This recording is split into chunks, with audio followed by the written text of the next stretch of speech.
Olá, você que se conectou aqui no podcast Vida Moderna. Eu não sei se você está me vendo ou me ouvindo, porque nós estamos em todas as plataformas de áudio e vídeo desse mercado digital que não tem fim. E eu estou aqui hoje com o Marcos D'Alessandro, que ele é CEO da startup A Ponte, que é uma RH Tech de triagem de talentos. Tudo bem, Marcos? Como é que você está? Um prazer, obrigado pela oportunidade. Tudo bem. Imagina, eu que agradeço pelo teu tempo aqui. Ô Marcos, me diz uma coisa.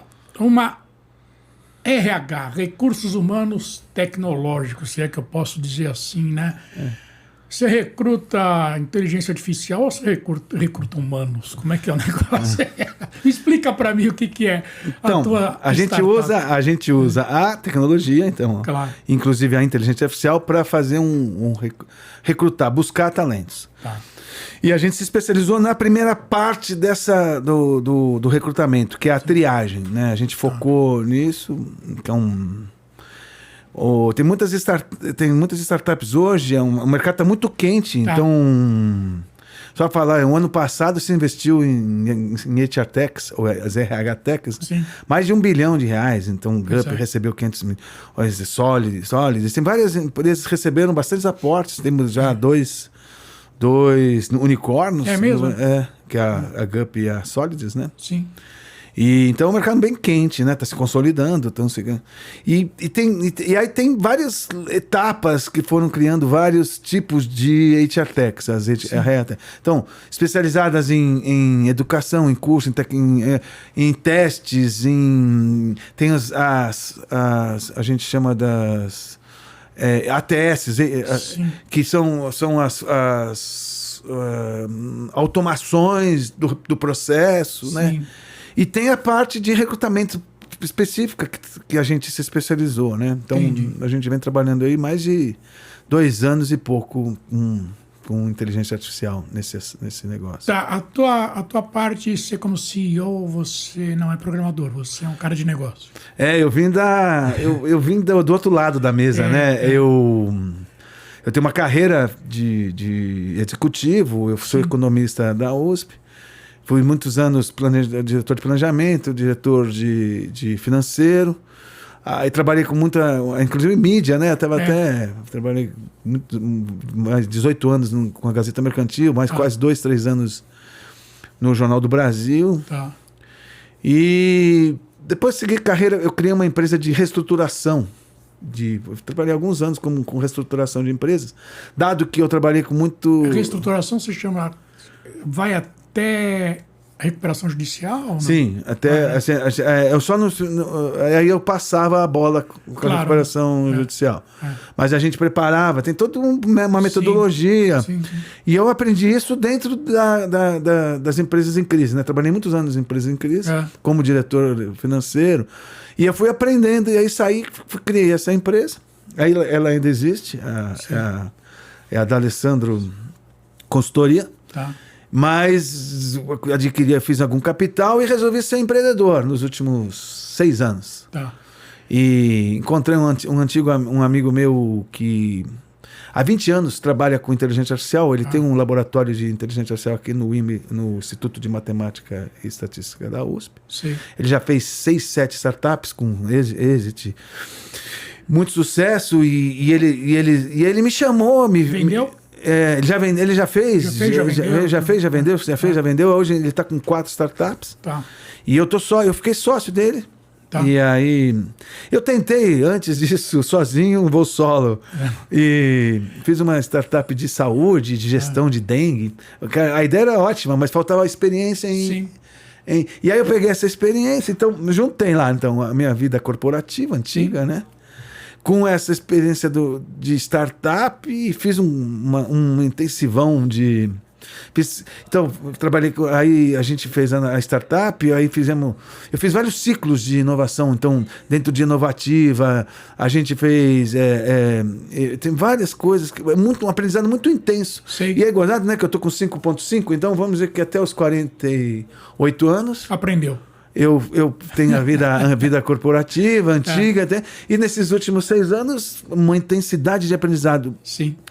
de startup muito legal. E eu até faço, muitas vezes eu falo isso, né?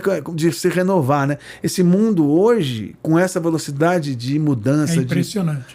Você. Então, essa característica de inovar foi muito legal, esse aprendizado desse. E hoje hoje eu acho muito quente, com todo o discurso, com as. Eu estava falando os jargões, né? Claro. Os novos jargões dessa nova economia. E é super legal isso aí. Pois é. Agora, como é que você entrou nessa de RH? Quer dizer, como é que você sentiu que esse era um mercado interessante para investir? Você falou, puta, aqui tem um nicho aqui que é bom, hein? Então, porque assim, se você olhar nas áreas dentro de uma grande empresa, então, os RPs, a contabilidade, as várias áreas, a indústria, quer dizer, já vinham sendo automatizados. E a RH era uma área que demorou mais, até eu acho que por características... Conservadora, né? Mais conservadora, são características dos próprios... Quem vai para RH são pessoas mais ligadas a humanas. Então, foi uma área que demorou mais para essa automação. Tem mais resistência. Sim. Ainda tem mais resistência, mas faz sentido também, porque você está lidando com gente. Então, a automação a gente até eu vou comentar um pouco sobre isso. É difícil escolher gente, humano. São coisas mais difíceis de acontecer. Sim. Então, essa revolução. Então, houve uma revolução nos últimos anos. Então, era um oceano azul. E hoje, como eu te falei, está super quente. No último ano, se investiu mais de 1 bilhão. A pandemia influenciou nisso? Sim, muito, bastante. Essa parte, por exemplo, de recrutamento à distância, recrutamento online. Sim. Por exemplo, de repente você tinha que fazer tudo online, de um dia para o outro, né? Aí você tinha as entrevistas, né? Tudo online.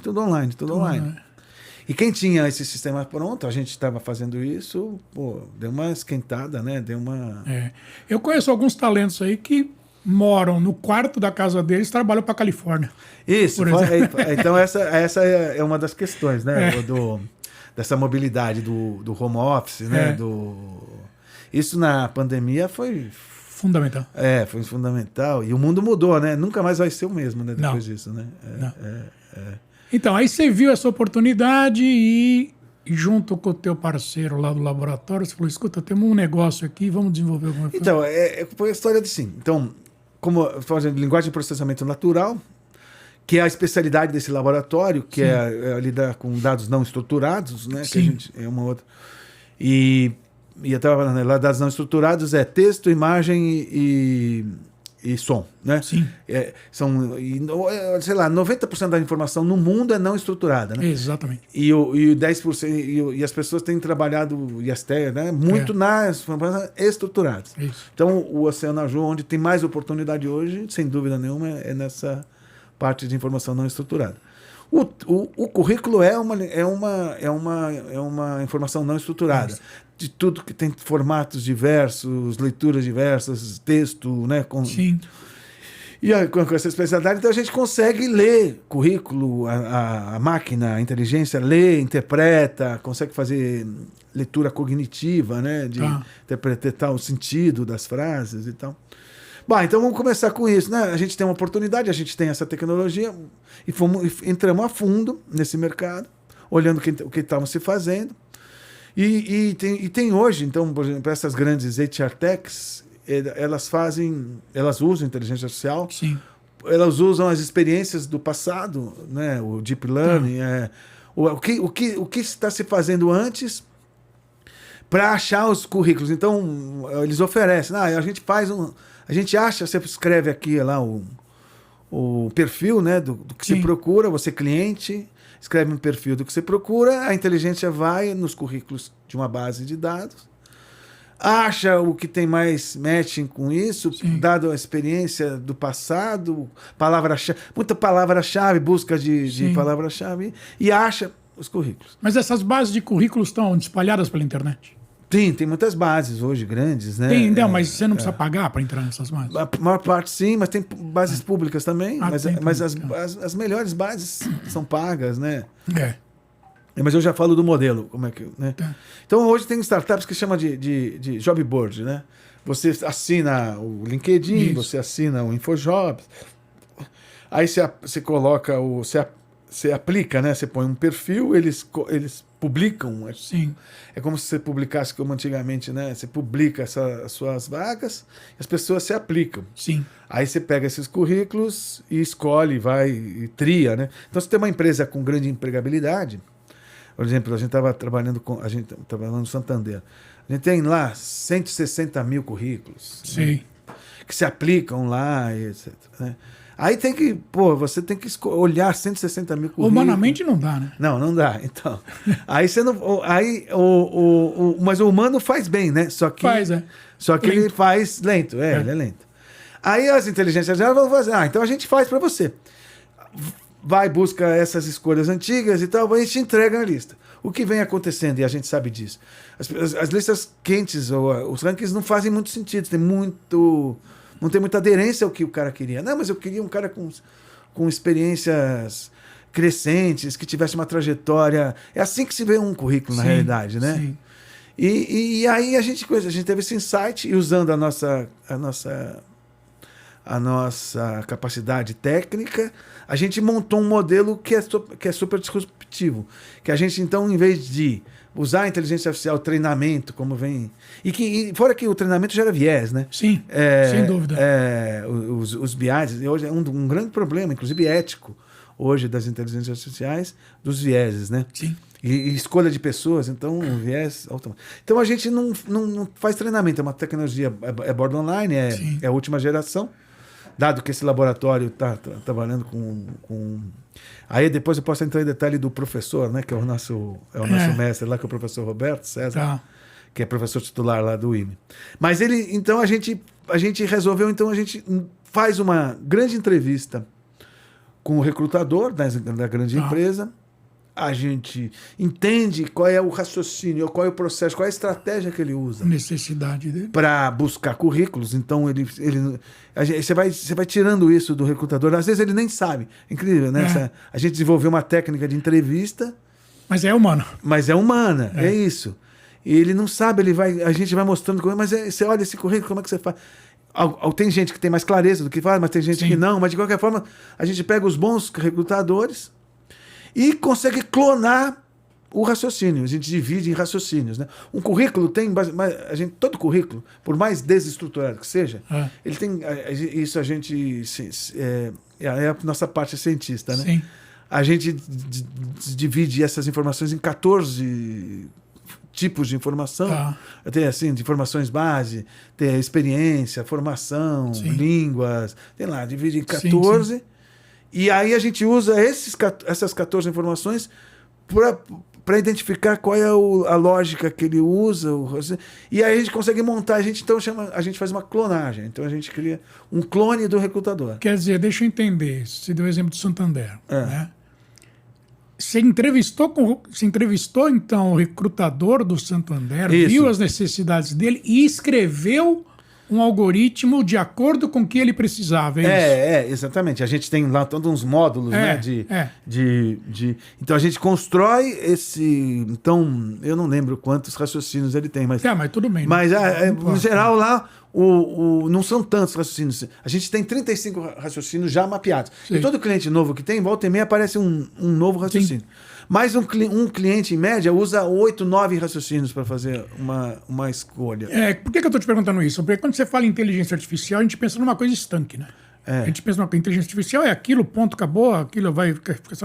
No teu caso, não. Você adapta, você molda o algoritmo da tua inteligência de acordo com a necessidade do teu cliente, é isso? Exato. E como ele faz a estratégia de recrutamento. Exatamente. E aí uma das coisas que a gente fala, que o recrutador tem gostado muito, eu falo assim, a inteligência não veio para substituir você, claro, e não veio para ser melhor que você. Na verdade, a gente está querendo te ajudar na parte mais chata e mais trabalhosa do processo, que é essa triagem inicial, que em geral a gente chama dos SLAs, né? Sim. Os SLAs de uma contratação das grandes empresas chega a 30 dias. 80%, 90% desse tempo é essa triagem. Sim, a triagem. E reduz para quanto? Em média. Então, aí vai para uma semana, né? Que aí você... Então, vamos lá. O modelo é... Ele mapeia, diz o que ele quer, aí a gente tem os inputs, né? Sim. Tem os inputs da vaga. Então, o que é o raciocínio? O raciocínio, eu quero uma trajetória crescente. Eu quero que esse cara, a quem eu quero que estou procurando, ele, por exemplo, isso é uma trajetória, um negócio bem legal, que todo recrutador faz, mas a inteligência artificial não faz isso. Eu quero que ele tenha uma trajetória crescente para a carreira que eu quero que ele contratar. Tá. Então, que ele não que ele, por exemplo, assim, ele era caixa de supermercado e hoje ele é um técnico que eu estou procurando. Ou ele era um técnico e hoje ele é caixa. Tá. As inteligências artificiais, elas buscam palavra-chave, né? Então esse cara vai aparecer no ranking, um cara que hoje é caixa, mas era... E na nossa trajetória, não. A gente consegue mapear e ver se ele tem essa trajetória crescente. Então isso a inteligência faz numa velocidade incrível. Incrível, né? E diz uma coisa, qual é que é a margem de acerto aí? Quer dizer... Então, a aderência da vaga. A aderência da nossa hot list. A gente chama de hot list, a gente gera... Então, o que a gente faz? O produto final nosso ele faz a descrição, só a gente vai nas bases, carrega, e a gente gera uma hot list de 10, 100, 20 nomes. Sim, depende da quantidade. Da quantidade. E a gente faz até esse teste da aderência, né? Então, a nossa aderência está passando de 90%. Então, o que quer dizer? Dos 10 nomes que eu dou, 9 são aderentes. 9 vai para entrevista. 9 são... Então, aí é muito interessante. Então, a gente fez um teste hoje com esse último mês com a Escola Nacional de Administração Pública, a ENAP. Tá. E eles têm um processo super detalhado, porque é via edital, com características. Então, a gente está fazendo cargos muito técnicos. Assim, lá, o fiscal do IBAMA.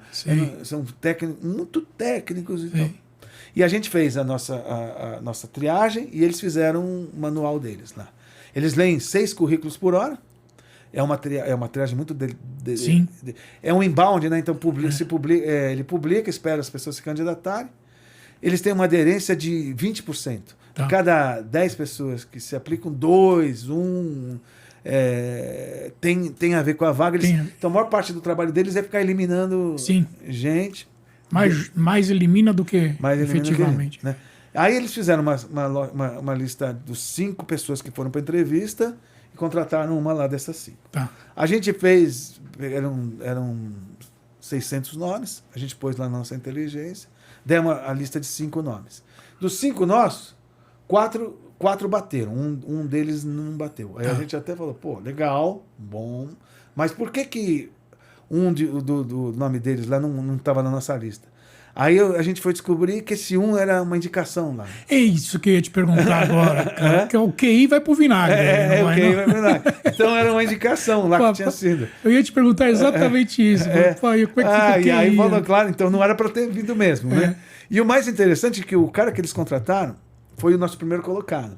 Tá. Mas aí, então por isso que as empresas têm ficado muito surpresas com isso. Eu falei, claro, porque a gente fez a clonagem do jeito que você raciocina. Sim. Ou seja, tem que ser igual, tem que ser parecido.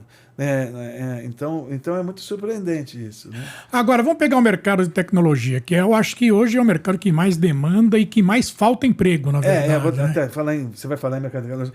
Então, por que a gente criou um recrutador digital? E hoje, saiu uma pesquisa no LinkedIn das carreiras que mais estão aumentando a procura. Sim. E uma das carreiras que mais estão, a primeira colocada, aliás, é o recrutador de tecnologia. É mesmo, é? Porque a dificuldade é achar gente... É um paradigma, né? É o recrutador de tecnologia. Porque a dificuldade é a especialização em tecnologia. Cada vez é mais difícil você achar gente de tecnologia. Sim. Que é o tema que você quer falar. Que tem vaga sobrando, né? Enquanto tem desemprego.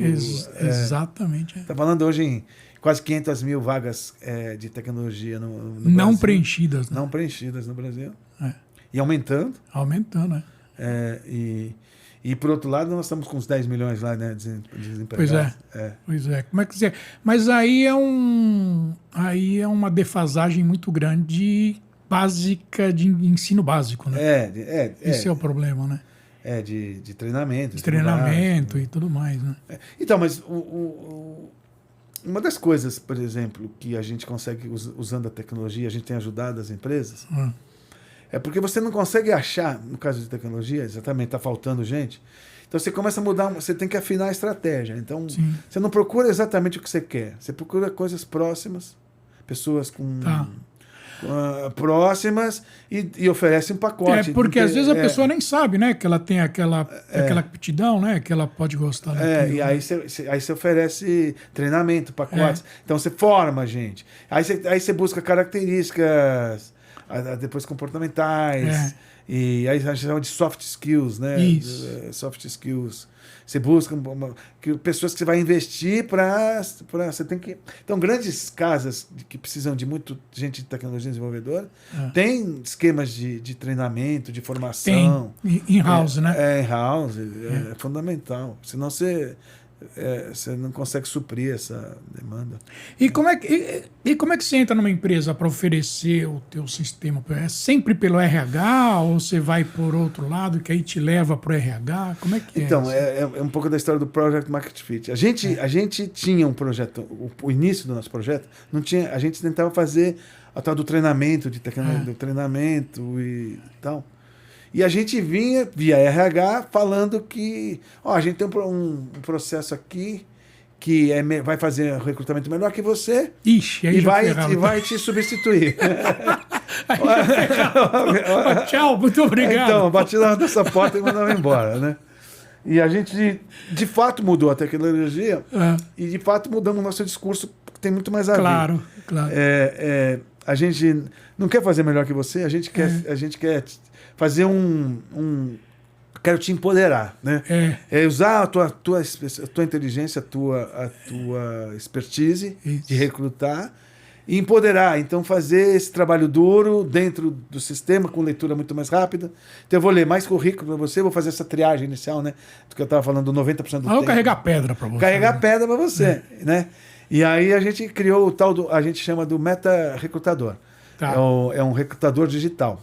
É a terceirização Inclusive, a gente vende como se fosse você está contratando, você quer contratar um recrutador digital para te ajudar na parte. Sim. Aí, como é que eu converso com esse recrutador digital? Você tem um meta-painel, você entra dentro do meta-painel, define das tarefas que você quer. Eu quero que você busque currículos em tal base, usando esse raciocínio que a gente criou. Sim. Essa clonagem, que é a minha clonagem da minha forma de recrutar. Sim. Aí você dá esse comando e deixa trabalhando. Deixa ele trabalhando.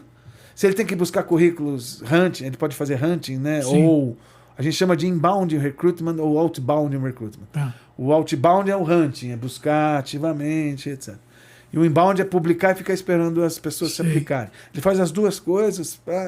Como o inbound você tem que esperar alguns dias para as pessoas continuar. Mas você dá a tarefa, ele posta para você, aí espera 2 dias, aí começa a fazer os rankings para você.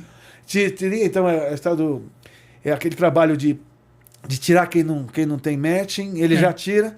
Aí ele também automaticamente, tem muita empresa, e é importante isso, dá um feedback para quem não entrou no match. E às vezes a gente até explica por que a gente consegue fazer isso. Então, porque você não tem tantos anos de experiência, porque é uma informação muito útil. Claro. Às vezes você aprende você vai atrás do que lhe falta, né? Às vezes para você ter empregabilidade, que é uma coisa legal. Você falou aí que você pode não ter tanta experiência, e tem ao contrário também, você tem muita experiência para o cargo. Tem. Não, essa história da clonagem é interessante. Então tem vaga, exatamente. Você tem que atirar em quem... Certeiro, né? É certeiro. Então, também muita experiência para aquele cargo que você está... É perder tempo. Exatamente. Então você fala assim... Então, um dos raciocínios... Muito inteligente a tua pergunta. Um dos raciocínios que a gente criou é isso. Não quero experiência nem de mais nem de menos. Eu quero... Na medida. Na medida. Tem lá tempo de formado. Não quero cara muito... Sim. Eu quero que tenha X anos de formado. A atualização acadêmica é importante? Né? Então, um MBA, alguma coisa do tipo. Então, assim. é um dos raciocínios, que é formação, é pós-graduação. Pós-graduação, Tem gente que leva em conta, tem gente que não leva. Então, você estava falando de cargo de tecnologia.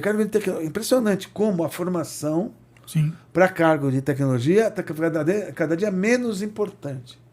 Eles estão. O foco total no cargo de tecnologia é a experiência. Ele quer saber quantos anos ele trabalhou em tal linguagem. Tá. Mas não é importante aí o cara ter uma noção de negócio, por exemplo? Você acha, mas tem muito... Não, é isso que eu quero saber, pô. Eu acho também. Eu sou um cara de negócio também, então por isso que eu estou te perguntando. Não, você é um cara de negócio. Então, mas... Um cara técnico 100% por um cara lá para entrar, para fazer desenvolvimento lá, o pessoal, eles estão mais focados em outras características. Então, até essa história da clonagem, a gente pega as características e põe os pesos de cada característica. Então, eles põem a formação, mas não dão muita importância. Então, peso pequeno para a formação. Entendi. Olha, se você estiver comparando dois caras com a mesma experiência, um tem pós-graduação e o outro não, esse da pós-graduação vai estar na frente do ranking. Tá. Mas se esse aqui tiver mais experiência, o peso dá mais importância à experiência, é isso. Entendeu? Tá. Diz uma coisa, esse processo todo democratiza ou ignora gênero? Se é homem ou mulher? Então, é uma das coisas legais, porque... E a da história que a gente fala que a nossa inteligência artificial é uma inteligência artificial hoje totalmente ética. Sim. Porque, obviamente, se você põe nos raciocínios... Se você põe os raciocínios são totalmente imparciais, né? Sim. Então você não coloca gênero no raciocínio. Não coloca. Então ele vai ignorar de completo. Como ele não tem. Então, e esse é um dos problemas das inteligências artificiais de treinamento. Por exemplo, tem mais homem em área de tecnologia. Esse tem um texto clássico da Amazon, né? Isso. Tem mais homem em tecnologia. Então, na experiência, ele entende que homem foi mais contratado o homem, portanto, o homem tem um perfil melhor para saber. É de uma estupidez. Não tem. E a gente não tem nada, não tem como, a gente não tem esse treinamento. Porque queira ou não queira, qualquer algoritmo ele é manipulável, né? Qualquer algoritmo é um humano que escreve. Quer dizer, se o humano achar que, sinal, igual você falou agora, não, tem mais homem, então vamos dar preferência para homem. Quer dizer, isso é o algoritmo que vai mandar. Então, mas é que no algoritmo você coloca assim, qual é o perfil que tem sido escolhido, que você entende que se foi escolhido no passado, então é o melhor perfil para essa vaga. Sim. Então você usa a experiência das escolhas anteriores. Tá. Só que as escolhas anteriores têm os vieses. Sim. E aí, então, ele acaba usando os vieses para a escolha atual. Então, não é que você escreveu o homem, né? Você entendeu, mas eu estou sendo didático, né? Não é que você escolheu ser homem, mas ele, experiência de homem, é melhor homem. Sim. E aí você tem que, então, e hoje um grande trabalho hoje desses... Eles tentarem quebrar esses viés. Não, então homem não pode considerar isso, não pode considerar. E você vai se perdendo, vai virando um redemoinho ali complicado. Um redemoinho, né? E a nossa não tem, a nossa é uma brincadeira, porque não tem nada disso, né? Aí, agora, se ele coloca um viés no raciocínio, aí é barrada, a gente barrou. Sim. Então, não, é só escolher... A gente idade, por exemplo. Idade, não sei o que, barra. Não, eu não aceito colocar no meu modelo de clonagem viéses de preconceito. Não, claro. Você barra na entrada. Claro, então, claro. Agora, o teu modelo de negócio, qual que é? Quer dizer, como é que você tem a tua receita no modelo desse? Como a gente criou... Então, esse é um modelo também disruptivo. Como a gente criou o Meta Assistente... Tá. Ele é um recrutador de mercado, ele é um recrutador. Então, você, em vez de contratar um recrutador, você vai contratar um recrutador digital. A gente tem um modelo de SaaS, né, de assinatura, de assinatura, cujo valor cujo valor é como se fosse um funcionário digital. Então, é um valor de um recrutador de mercado. Entendi. É como se você estivesse pagando. Então, aí e agora nossos clientes falam assim... nós temos quantos recrutadores você tem? Eu tenho 5 recrutadores humanos e um digital, né, na minha equipe, né? E A única coisa que o recrutador digital não reclama, né? Exatamente. De trabalhar no não fim tem de semana. feriado, não tem nada. Tá. Mas ele só faz a parte dura, né? A inteligência, a gente fala, o RH estratégico, a inteligência continua Continua, exatamente. Com o humano. com o humano. Né? E pro lado de quem está sendo recrutado, por exemplo, se ele sabe que a recrutação é feita desse jeito, ele não sente uma certa insegurança? Então, esse é um dilema, né, atual, né? De você como é que você se aplica, como você tem Então, tudo uma... tem que mudar o currículo é feito do mesmo jeito, como é que é? As plataformas buscam muito palavra-chave. É um pouco a nossa tem essa característica que eu falei. Na verdade, quem escreve hoje qualquer matéria jornalística, ou seja lá o que for, você tem que escolher palavras-chave também para ser bem ranqueado, é a mesma coisa. Para aparecer nas buscas e etc. Então o currículo é a mesma lógica, é isso aí. Você tem que... E aí você tem que ter uma estratégia de... Então, até volta e meia oferecem a gente, fala assim, vocês não conseguem dar um ajuda para alguém... Para o recrutado, né? Pro recrutado. E como tem muito dessa lógica, então a gente pode sim criar também um meta-coach, né? Que a gente já falou, né? Sim. É um assistente coach lá para ele fazer um currículo, né? Ele fazer um currículo... É um currículo mais inteligente, que entre mais nessas plataformas, então. Mas... Então tem uma habilidade mesmo de você é inegável, né? Tem. Desse mundo de digitalização, isso aí. E você tem empresa há quanto tempo? Você falou 2 anos? Não, a gente está com 3 anos e meio. 3 anos e meio. É que eu falei do Product Market Fit, que a gente criou de fato esse produto. A gente vem trabalhando, testando, a gente fez mais de 30 POCs com grandes empresas, né? Tá. E, aliás, é uma das coisas as experiências que eu tenho, né? Com essa história de trabalhar com o Fernando. Sim. Você tem um modelo e você vai pivotando, você vai pivotando, você vai pivotando, você vai pivotando. Até acertar. Você sai com uma ideia que você acha genial, mas você vai para o mercado. Testa no mercado. Tem que fazer POC pra caramba. POC, pra quem não sabe o que é POC, POC é proof, como é que é? Proof é prova de conceito. Prova de conceito, prova de conceito. Eu tava em inglês, POC é em inglês. Assim, prova de conceito. Geralmente você não cobra, né? Ou cobra um mínimo. Não, né? Então, não cobra, mas agora a gente está numa outra fase, por exemplo. Sim, já passou. O POC já passou. Tem POCs pagas também, então a gente... Sim, depende do volume, né? Então... O que tem acontecido é assim, a gente tem o nosso modelo, aí a empresa fica animada com o nosso modelo, mas ela tem novas ideias lá. A gente pode fazer para você. Faz, né? Mas aí tem que conversar. Tem que, vamos, ajuda a startup que... Para a gente finalizar agora, você acredita que esse modelo que vocês estão implantando e que já existe, né, no que vocês estão implantando, você acha que isso pode combater o desemprego ou combater o desemprego é muito mais complicado que isso? Então, mas ela ajuda. Ela ajuda a combater, não ajuda o desemprego, né? Não, ajuda a combater o desemprego. Ela ajuda pelo seguinte, são duas questões. Eu estou melhorando a busca de talentos. Tá. Eu estou melhorando, então eu estou ajudando. Quando você faz essa melhora do matching, da busca de talento, você está ajudando os dois lados, né? Você ajuda as pessoas certas a aparecerem e a empresa a contratar as pessoas certas. Tá. Né? Então você, com isso você ajuda, o turnover fica mais baixo e você tem aquele retorno que eu falo que é muito legal da empregabilidade. Então eu tenho 400, a gente estava falando desses números, né? Eu tenho 400 vagas em aberto e tenho 10 milhões de desempregados. Sim. Se eu conseguir ajudar desses 10 milhões a transformar essas pessoas para...